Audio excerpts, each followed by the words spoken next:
Nandyan yung dalawa naglalaro.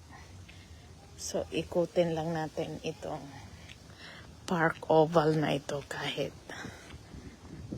kung makaikot tayo dito kahit 40 minutes. Okay na.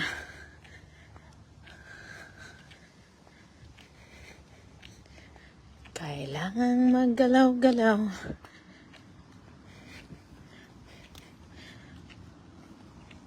Para gaganda yung takbo ng heart natin. O, diba? Ang ganda ng weather today. And that's the flower garden. Itong area na to, designated yan na lagyan nila ng bulaklak. Para hindi naman boring ang mga mamshi.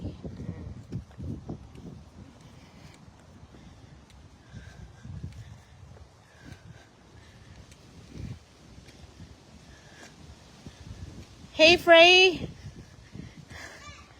Yes! What happened?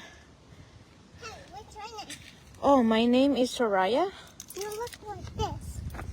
Oh, boy. Oh, that's... And when's your birthday?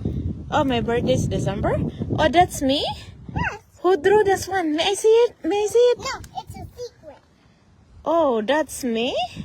Be sure to my live. Alright, and could I have any money? Oh, here's the money. Bye-bye. Okay. Thank you. We have one viewer. Naglaro sila ng atin niya. Dinodrawing ni Tia yung position ng ulo ko.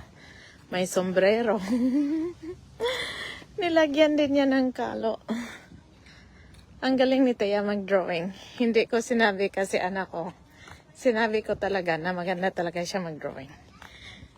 Hindi ko kaya yung drawing skills niya. Kahit tao, nahirapan akong i-drawing eh. Eh siya may kalo pa. Hello. So dito tayo ngayon sa neighborhood namin. Hi. Good. Nice weather today, right? Yeah, Sael is inside. Yeah. He didn't come out. Yeah.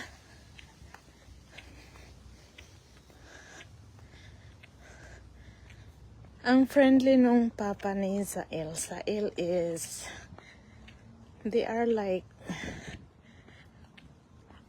Indian, pero napakabait nila. Namit ko lang namin si Sael dito sa park.